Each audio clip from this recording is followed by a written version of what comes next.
नमस्कार, स्वागत है आप सभी का स्पोर्ट्स फैक्ट में। और आईपीएल 2022 मुकाबला नंबर 45 मुंबई का वानखेड़े मैदान और आमने सामने दिल्ली कैपिटल्स और नवाब ऑफ लखनऊ यानी लखनऊ सुपर जायंट्स। ये आईपीएल 2022 का मुकाबला नंबर 45 है, मुंबई के वानखेड़े मैदान पर खेला जाएगा। और इस वीडियो में हम आपको लखनऊ सुपर जायंट्स की पॉसिबल प्लेइंग 11 बताएंगे दिल्ली की पॉसिबल प्लेइंग 11 बताएंगे, पॉइंट्स टेबल पर ये टीमें कहां पर है, और बताएंगे आपको वानखेड़े मैदान की जो पिच है वो किस तरह से रिएक्ट करेगी, एक्ट करेगी, और इस पे किसको मदद मिलेगी, कौन फ़ायदा उठा सकता है, कौन किसको संभल कर खेलने की ज़रूरत है, तमाम पहलुओं पर बात करेंगे। तो स्वागत है, मैं हूं अजय ठाकुर और मेरे साथ है श्रद्धा पांडे। श्रद्धा, आईपीएल का 45वां मुकाबला दिल्ली और लखनऊ, फर्स्ट इंस्टिंक्ट क्या कहते हैं आपके?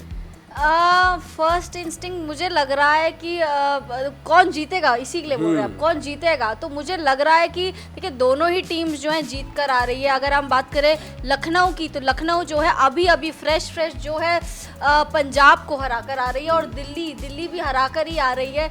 तो इसीलिए दोनों ही टीम्स जो है विनिंग मोमेंटम के साथ आ रही है। वेन्यू जो है इसका वानखेड़े स्टेडियम में ये मैच होगा, मैच नंबर 45 जो खेला जाएगा।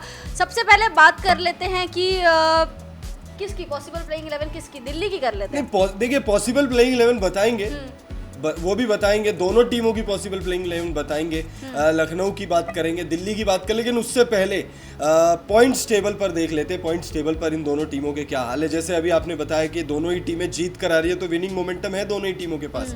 लेकिन लखनऊ का हाल थोड़ा अच्छा लग रहा है इस समय। केएल राहुल की कप्तानी में लखनऊ सुपर जायंट्स जो है वो बहुत अच्छा कर रही है और शानदार कर रही है। अगर हम इनके आंकड़े देखें तो 9 मुकाबले अब तक खेले हैं इस सीज़न, और ये 10वां मुकाबला होगा लखनऊ का।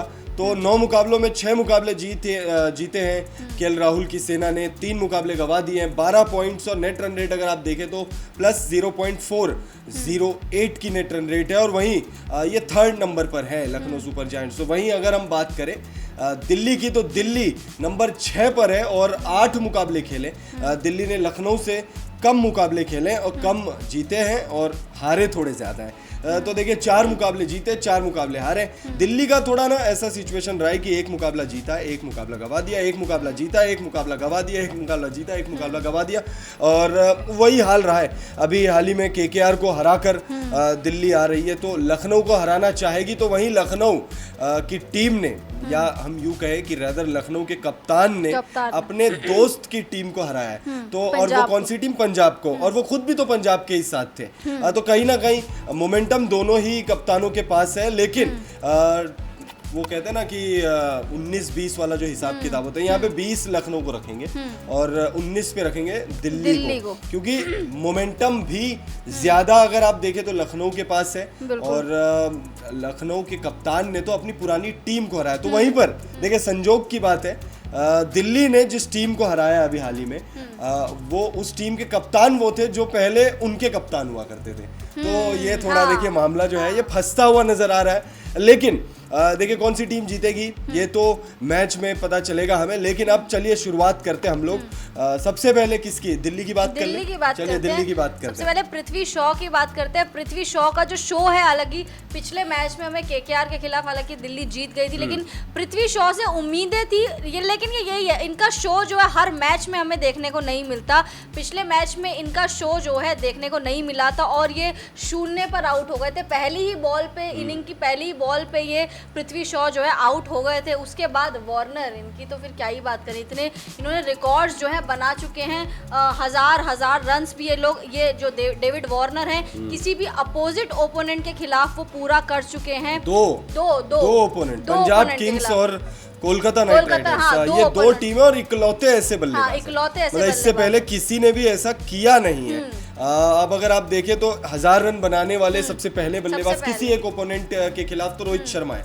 लेकिन रोहित शर्मा भी सिर्फ एक टीम के खिलाफ बना है, डेविड वार्नर ने तो 2 टीमों के खिलाफ बना दिया है। तो कहीं ना कहीं एक बहुत बड़ा अचीवमेंट है जो मैं समझता हूँ। और अभी तो देखिए और भी बल्लेबाज ऐसे होंगे जो आएंगे डेविड वार्नर के पीछे वो भी ये कारनामा करेंगे। लेकिन डेविड वार्नर हमेशा इतिहास के पन्नों में सबसे पहले बल्लेबाज के तौर पर जाने जाएंगे जिन्होंने ऐसा किया किया है। और उसके बाद देखिए नंबर 3 पर आएंगे मिचेल मार्श अनफॉर्चुनेट रहे ये सीजन, समझ नहीं पा रहा हूं उनके लिए कि क्या लक इनके साथ नहीं है कि क्या है।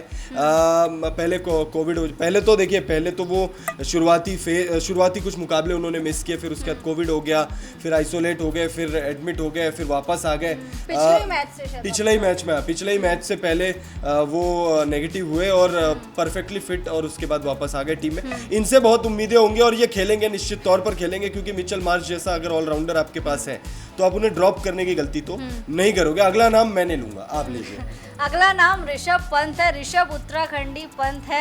हालांकि नो बॉल कंट्रोवर्सी के बाद थोड़ा सा गहमा गहमी का माहौल था और ऋषभ पंत में भी पेनल्टी लग गई थी। लोग कह रहे थे कि बैन हो गए ऋषभ पंत, लेकिन बैन नहीं हुए थे, पेनल्टी लगी थी।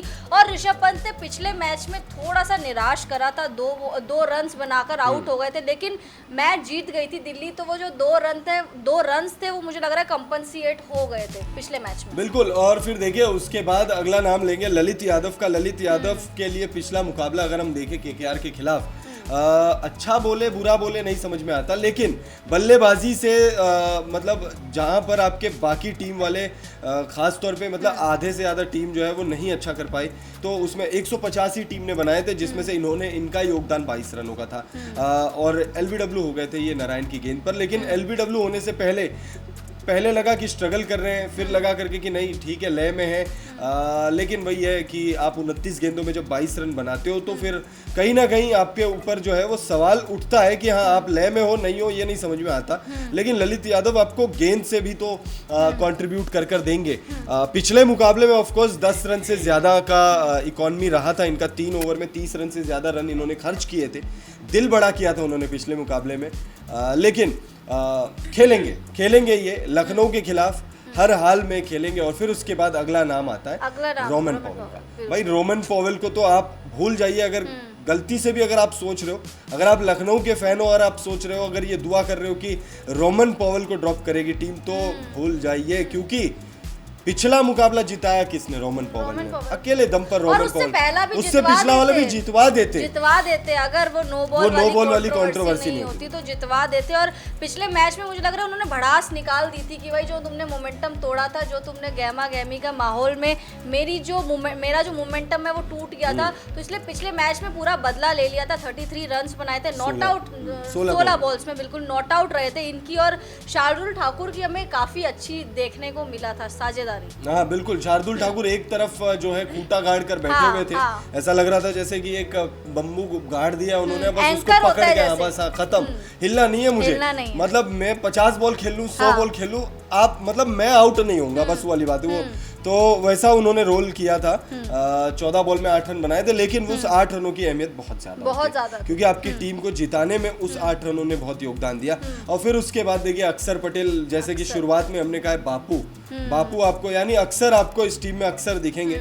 पहले लय में नजर नहीं आया और उसके बाद अब धीरे धीरे जो है ऐसा लग रहा है कि लय पकड़ते हुए जा रहे, धीरे धीरे ही सही, लेकिन लय में नजर आ रहे हैं बापू। 17 बॉल में 24 रन बनाए उन्होंने पिछले मुकाबले में केकेआर के खिलाफ। और अगर हम देखें तो सिर्फ 7 की इकॉनमी से इन्होंने रन दिए थे 4 ओवर में और 1 विकेट भी हासिल किया था। तो अक्सर आपको दिखेंगे। शार्दुल ठाकुर अगला नाम है, और शार्दुल ठाकुर के लिए ये सीजन अच्छा नहीं रहा है, टू बी वेरी ऑनेस्ट। अगर आप शार्दुल ठाकुर के फैन हैं, लॉर्ड शार्दुल इनको कहा जाता है, रिकॉर्ड मतलब इनकी एक खासियत है, इनको कप्तान तब बुलाते हैं जब पार्टनरशिप तोड़नी होती है, लेकिन इस सीजन ऐसा कुछ कर नहीं पा रहे। शायद इसकी वजह ऋषभ पंत, क्योंकि चेन्नई सुपर किंग्स में इनका रोल अलग होता था ना। ये इनका रोल क्या होता था, पहला ओवर कोई और डाल रहा है, दूसरा ओवर कोई और डाल रहा है, तीसरा कोई, मतलब पहला दूसरा, मतलब वो जो 2 बॉलर होते हैं और वो 3-4 ओवर डाल दिए,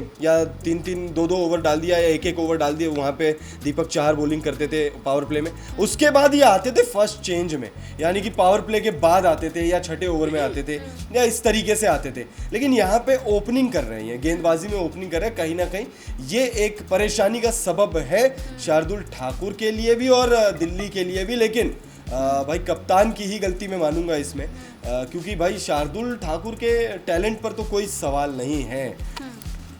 फिर अगला नाम बॉलर्स कुलदीप यादव का मतलब कितने कंजूस रहे हैं पिछले मैच में, 4 विकेट लिए हैं इन्होंने, तीन ओवर करवा के 4 विकेट लिए और बहुत मजे की बात पता है आपको, मजे की बात पता है श्रद्धा, दिल्ली ने 4 मुकाबले जीते, दिल्ली ने 4 मुकाबले जीते और चारों बार मैन ऑफ द मैच कौन?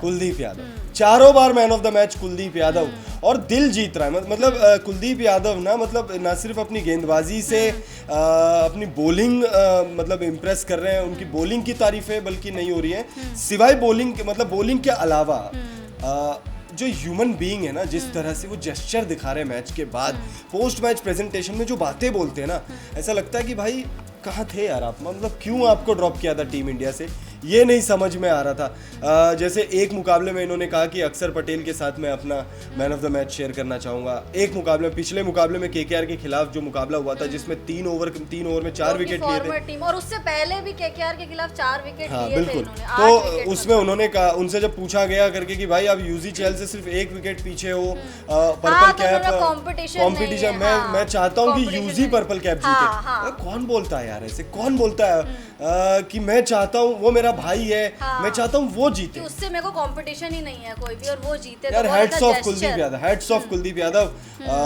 ऐसा वन ऑफ अ काइंड ही कोई होता है। सुरेश रैना के बाद कुलदीप यादव मुझे सेल्फलेस नजर आ रहे हैं। सुरेश रैना को भी मैंने सेल्फलेस ही देखा था, मतलब कभी वो अपनी 50 या अपने 100 के लिए नहीं खेला करते थे, और उसी तरह कुलदीप यादव भी मुझे मतलब दिल जीत रहे, वो एटलीस्ट मेरा तो जीत रहे। मुस्तफिजुर रहमान और चेतन सकारिया। मुस्तफिजुर रहमान के लिए भी पिछला मुकाबला बहुत शानदार रहा था, और चेतन सकारिया जो सेलिब्रेशन जो उन्होंने गोकू स्टाइल में सेलिब्रेशन किया था, अगर आप लोग एनीमे देखते हैं या देखा होगा कभी बचपन में अपने, तो आप लोग जानते होंगे कि जिस तरह से उन्होंने वो जो सेलिब्रेशन की थी गोकू स्टाइल में, मैं तो भाई साहब वहीं से उनका फ़ैन हो गया, क्योंकि गोकू माय फेवरेट कैरेक्टर। तो चेतन सकारिया भी प्लेइंग 11 में नजर आएंगे। अब शुरुआत करते हैं लखनऊ सुपर जायंट्स की, जो प्लेइंग 11 हो सकती है, पॉसिबल प्लेइंग 11। तो इसमें सबसे पहले ओपनिंग के लिए हमेशा की तरह क्यूडी ही आएंगे, और क्यूडी का कल जैसे हम जेस्चर्स की बात करें तो क्यूडी का जो कल वाला जेस्चर था, जिसमें वो उनको पता था कि बैट से जो है बॉल लग चुकी है, और वो अपने आप ही बैकआउट कर गए थे अंपायर के मतलब कोई भी डिसीजन से पहले ही। हालांकि अच्छा क्यूडी ने कल अच्छा संभाला, क्योंकि केएल राहुल जल्दी आउट हो गए थे। केएल राहुल ने कल कप्तानी में हालांकि अजय को बहुत ज़्यादा इंप्रेस किया, लेकिन कल पारी खेलने के चक्कर में बैटिंग से इतने रन नहीं बरसे, मतलब उनके बैट से इतने रन नहीं बरसे, क्योंकि संभाल लिया था, क्यूडी ने संभाल लिया था फिर। और फिर उसके बाद देखिए ओपनर तो सॉर्टेड है इनके पास। क्विंटन डीकॉक पिछले मुकाबले में 46 रन बनाए थे, और देखिए जैसे हम अभी कुलदीप यादव की बात करें कि दिल जीता, वैसे क्विंटन डीकॉक ने भी अपने जेस्चर से बहुतों का दिल जीता। मैं तो मतलब आप कह लीजिए करोड़ों में ही होंगे वो नंबर्स, लाखों में तो होंगे भी नहीं, करोड़ों में ही होंगे ये नंबर्स, क्योंकि एक बल्लेबाज मतलब उसको पता है कि वो आउट है, तो फिर वो मतलब जा रहे, वो मतलब वो जा रहे कि हाँ ठीक है, अब अंपायर डिसीजन लेते रहें, कोई दिक्कत नहीं, मुझे पता है मैं आउट हूँ, मैं गलत हूँ तो मैं गलत हूँ, वो वाली बात है। वो जो होता नहीं कई बार होता है करके, कि तो वो वाला एक जेस्चर उन्होंने दिखाया। फिर केएल राहुल 6 रन बनाए थे। वही बात है ना कि मुंबई के खिलाफ मुकाबला नहीं था, मुंबई के खिलाफ, हाँ नहीं, मुंबई के खिलाफ मुकाबला नहीं था, वरना 100 रन 103 इनका आंकड़ा अटक जाता है, चाहे ब्रेबोन हो या वानखेड़े हो, इनका 103 का आंकड़ा अटक जाता है। और कल विकेट भी तो बेस्ट फ्रेंड ने लिया, बेस्ट फ्रेंड ने उनका विकेट लिया था। तो वही बात है, रबाडा ने उनका विकेट लिया था, रबाडा के साथ। तो वही बात है, मयंक की टीम के खिलाफ। तो ये हो गया, राहुल हो गया, ये 2 आपके सॉर्टेड हो गए ओपनर्स। देखिए केएल राहुल तो फॉर्म में है, पिछला मुकाबला खेले, पिछला मुकाबला ढंग से नहीं खेल पाए, 6 ही रन बनाए, कप्तानी अच्छी करी थी। क्विंटन डीकॉक फॉर्म में आ चुके हैं, तो निश्चित तौर पर आपके ओपनर सॉर्टेड हो गए। उसके बाद आपके हैं दीपक हुड्डा। स्ट्रगल कर रही थी पूरी टीम, और क्विंटन डीकॉक के बाद दीपक हुड्डा ने सर्वाधिक रन बनाए, 34 रन 121 के स्ट्राइक रेट से। अब आप यहाँ पे ये मत देखिए कि सिर्फ 121 का स्ट्राइक रेट है, अब ये देखिए कि पूरी टीम स्ट्रगल कर रही थी, उसमें इन्होंने 121 की स्ट्राइक रेट से 34 रन बनाए, तो ये एक बहुत बड़ी बात होती है। और अनफॉर्चुनेट रहे कि वो रन आउट हुए बेयरस्टो की बॉल पर, मतलब बेयरस्टो की थ्रो से वो रन आउट हुए, बेयरस्टो ने उनको रन आउट किया, तो आउट नहीं हुए, वो रन आउट हुए। तो वो वाली बात है, मैं हमेशा रन आउट्स को अनफॉर्चुनेट मानता हूँ। अगर रन आउट नहीं हुए थे तो हो सकता है कि शायद 50 मार लेते, ये भी हो सकता है 100 मार लेते, यू नेवर नो, दिल्ली शायद वो मुकाबला जीत गई होती अगर वो नो बॉल नहीं हुआ होता। You never know, anything is possible in life and in cricket. तो मार्कस स्टोइनिस है उसके बाद अगला नाम। मार्कस स्टोइनिस कब खून खोलेगा इनका, मुझे ये नहीं समझ में आ रहा है। अभी यहाँ पे जैसे अभी जैसे दिल्ली की हम बात कर रहे थे, हम शार्दुल की बात कर रहे थे कि शार्दुल चल नहीं पा रहे, शायद कप्तान की वजह से। मुझे ऐसा लग रहा है मार्कस स्टोइनिस के साथ भी कुछ ऐसा ही हिसाब किताब है, थोड़ा नीचे भेजते हैं। जैसे दिल्ली में हमने देखा कि थोड़ा सा ऊपर आते थे, लेकिन यहाँ थोड़ा सा नीचे आते हैं। तो ये एक थोड़ी सी परेशानी वाला सबब है। 1 रन बनाकर आउट हुए थे और भी 4 बॉल, मतलब 4 बॉल खराब किया था। आयुष बदोनी बेबी एबी, लखनऊ के बेबी एबी, केएल राहुल इनको लखनऊ, मतलब केएल राहुल इनको बेबी एबी बोलते हैं। दुनिया के लिए तो डिवॉल्ट ब्रीविस बेबी एबी है, और वो भी दुनिया के लिए क्या है यार, अब बेबी एबी जो उनका नाम पड़ा है वो अंडर 19 साउथ अफ्रीकी टीम वालों ने बोलना स्टार्ट किया, तो वो बेबी एबी वहाँ से उनका नाम पड़ा। और उस वक्त तक आयुष बदोनी का टैलेंट दुनिया ने देखा नहीं था, मतलब देखा डोमेस्टिक, अगर आप लोग फॉलो करते हैं तो आप लोगों ने देखा होगा उनको डोमेस्टिक मैचेस में।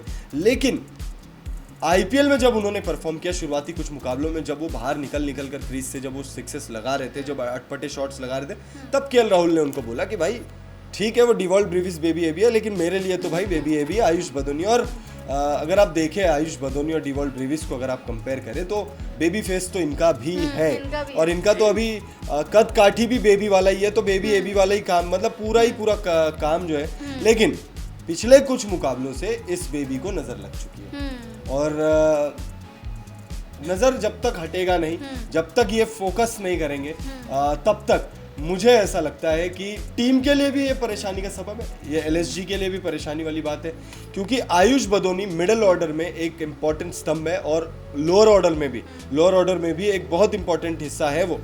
याद होगा श्रद्धा आपको, जब शुरुआती फेज था जब आईपीएल का, तो कृणाल पांड्या से पहले इनको भेजा जाता था मैच फिनिश करने के लिए।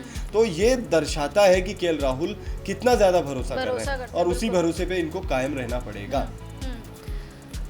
और फिर आएंगे कृणाल पांड्या। हालांकि कृणाल पांड्या ने, मुझे याद है, बॉलिंग में अच्छा कमाल किया था, जो मुंबई के खिलाफ जो मैच था जिसमें उन्होंने पोलार्ड का विकेट लिया था, जो हमें वो जेस्चर खराब लगा मुझे, वो जेस्चर, हाँ, जो उनका ये था कि अब मैंने, मतलब अब हमारा फिक्स हो गया कि तुमने भी मेरा विकेट ले लिया था और मैंने भी ले लिया, ऐसा कुछ नहीं। लेकिन फिर भी यार वो सीनियर खिलाड़ी भी है, वो ठीक है, सीनियर खिलाड़ी भी, और बहुत सारे लोगों ने तो सोशल मीडिया पर हेट भी दिया कृणाल पांड्या को उसके लिए। और एक तो बहुत बड़ी बात भी बोल दी गई थी कि कमेंटेटर थे या कोई एक्स क्रिकेटर थे, उन्होंने तो बात भी बोल दी कि कृणाल पांड्या उस दिन उनका लक बहुत अच्छा था कि पोलार्ड ने कुछ नहीं किया। देखिए मेरे हिसाब से तो पोलार्ड ने कुछ रिएक्शन नहीं दिया, पोलार्ड ने तो वहाँ पे दिल जीत लिया ना, पोलार्ड ने दिल जीत लिया, ठीक है कोई बात नहीं भाई, मेरा बुरा वक्त चल रहा है मजे ले लो, मजे ले लो, बुरा वक्त चल रहा है मजे ले लो, मैं कुछ कर नहीं पा रहा हूँ तुम मजे ले लो, तो वो वाली बात है। तो खैर लेकिन ठीक है, डिस्पाइट ऑफ दैट तारीफ करनी पड़ेगी। एक मुकाबले में बैटिंग से दिल जीत रहे हैं, एक मुकाबले में बॉलिंग से दिल जीत रहे हैं। पिछले मुकाबले में बॉलिंग क्या जबरदस्त करी थी, 7 रन बनाए थे पिछले मुकाबले में लखनऊ की तरफ से खेलते हुए, 7 गेंदों में 7 रन बनाए थे इन्होंने, लेकिन बॉलिंग में अच्छा करा था, और 2 विकेट लिए थे, 2 विकेट लिए थे इन्होंने, और मैन ऑफ द मैच मिला था इनको। पंजाब की किंग्स के खिलाफ जो मुकाबला था उसमें मैन ऑफ द मैच लिए थे इन्होंने। तो कहीं ना कहीं कृणाल पांड्या, और उन्होंने मतलब अपनी बॉलिंग का सीक्रेट भी तो बताया ना, उन्होंने कहा कि भाई मैं काम कर रहा हूँ, मैं बहुत मेहनत कर रहा हूँ, मतलब तो वो रंग दिखा रही है, मतलब वो चीजें जो है रंग ला रही है। अब अगला नाम जेसन होल्डर। इन्होंने अच्छा 1 ओवर में 8 रन और हालांकि एक भी विकेट नहीं लिया था। होल्डर की हाइट का एक मुझे लगता है बहुत अच्छा बेनिफिट रहा है, जिस तरीके से एक मुझे मुकाबला याद नहीं आ रहा था, उसमें कैच पकड़ा था उन्होंने, बहुत अच्छा कैच पकड़ा था, डाइव मार के कैच पकड़ा था, उसमें उनकी हाइट का वो जो बेनिफिट मिलता है उनको, तो वो देखने को मिला। हालांकि पिछले मैच में इतना कुछ नहीं, विकेट नहीं मिला था एक भी, बिल्कुल। और पिछले मुकाबले में तो बल्ले से भी कुछ खास नहीं कर पाए थे, 11 रन ही बनाया था उन्होंने, और 1 ओवर में 8 रन दिए थे। और ठीक है, कप्तान का फैसला होता है, कप्तान चाहे तो खुद भी आके बॉलिंग कर ले, जैसे हमने केकेआर वाले मैच में देखा, श्रेयस अय्यर खुद आ गए थे बॉलिंग करने के लिए, बहुत इकोनॉमिकल बॉलिंग करी थी, तारीफ भी मिली थी उनको। तो वही वाली बात है। अब यहाँ पे देखिए अगला नाम है जेसन होल्डर का, लेकिन हाँ जेसन होल्डर की बात करें, माफ़ कीजिएगा, जेसन होल्डर ये आईपीएल की शुरुआत से पहले जो इंग्लैंड और वेस्ट इंडीज़ का जो टूर था, मतलब इंग्लैंड वेस्ट इंडीज़ के खिलाफ जो सीरीज़ खेली जा रही थी, उसमें तो आग उगल रहे थे जेसन होल्डर, मतलब हर मुकाबले में विकेट, हर मुकाबले में 2 विकेट 3 विकेट 2 विकेट 3 विकेट, मतलब ऐसा लग रहा था कि लालची हो चुके हैं, मतलब जितना दे दो जितना विकेट दे सकते हो दे दो। और उस तरीके के जेसन होल्डर अब तक नहीं दिखे और उम्मीद करेगी लखनऊ की टीम कि वही वाले होल्डर दिख जाए दोबारा से। अगला नाम दुष्मंता चमीरा। ये एक कंसिस्टेंट बॉलर रहे हैं टीम के लिए। 4 ओवर में 17 रन देकर 2 विकेट इन्होंने पिछले मुकाबले में लिए थे पंजाब किंग्स के खिलाफ। 4.2 की इनकी इकॉनमी रही थी। और फिर उसके बाद देखिए 3 नाम है, रवि बिश्नोई, आवेश खान और मोहसिन खान। देखिए आवेश में निवेश में हमेशा एक बात बोलता हूँ कि लखनऊ वालों ने आवेश में बहुत सारा निवेश किया है, लेकिन रिटर्न्स मोहसिन से भी मिल रहे हैं। रिटर्न्स जो है वो मोहसिन से मिल रहे हैं। पिछला मुकाबला अगर आप लोग देखें तो पिछले मुकाबले में 3 विकेट लिए थे इन्होंने।